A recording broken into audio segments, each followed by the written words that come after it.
کتابی 99 نام‌های زیبایی الله و شرح آن تألیف سهراب بودلیان نشری یک.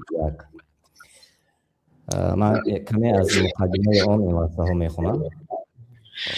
مقدمه آن: حمد و ستایشی بیکنار الله تعالی را و سلام و درود بی پایان به حضرت محمد صلی الله علیه و سلم و به همه صحابگان و آل کرام. اما بعد الله تعالی مخلوقات را آفرید تا او را شناسند و پرستش کنند.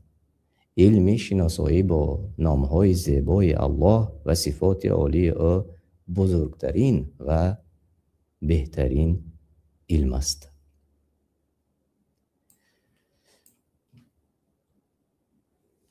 بعضی برادران خواهش کردند که اوید به 99 نامهای زیبای الله تعالی یک کتاب تعریف کنم.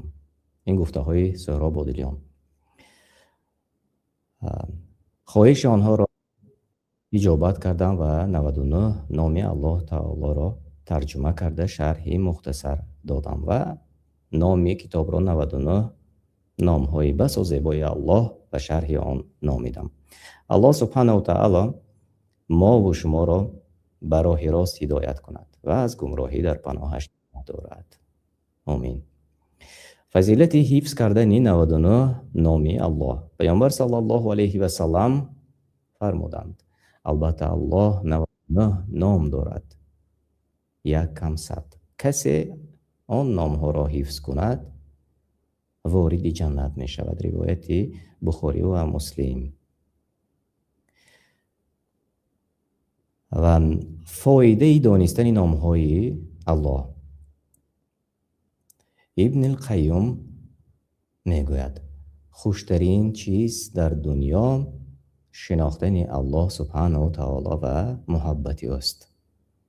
اگر الله تعالی برای بنده‌اش نعمت بزرگ دادنی باشد، او را به علم شناختن نام‌های زیبا و صفت‌های کمالش هدایت می‌کند.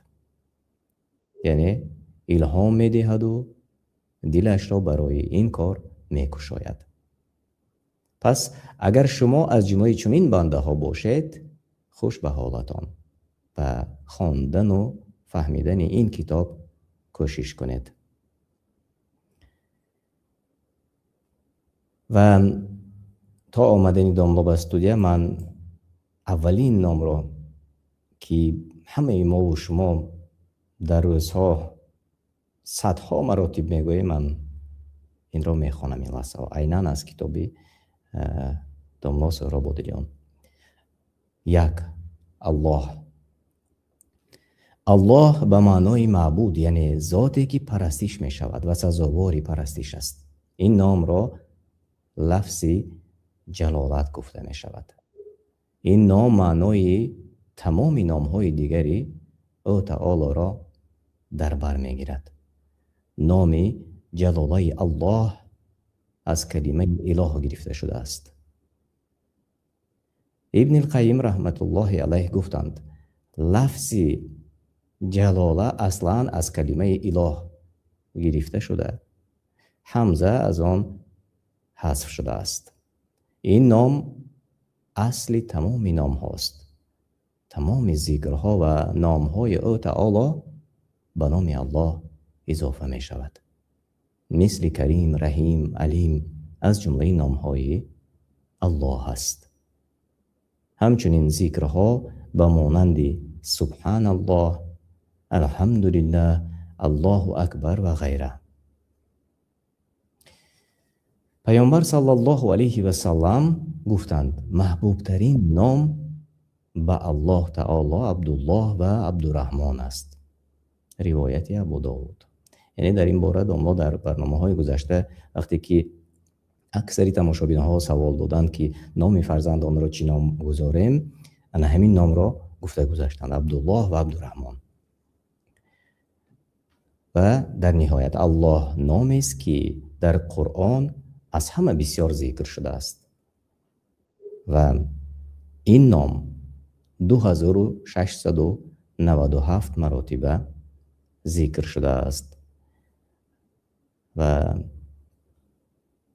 دویم نامی که در کتاب آمده است الاله است. اله به معنای معبود است، یعنی ذاتی که پرستش کرده می شود، سزاواری پرستش، چیزی که آن را پرستش می کنند همچون خدا پرستیده می شود، خواه خدای حق باشد خواه خدای دروغین.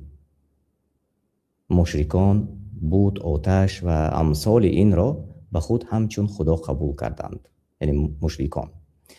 عبدالرحمن سعدی گفت اله همه صفات کمال و جمال را در بر گرفته است و همه نام های زیبای الله زیر نام اله داخل است.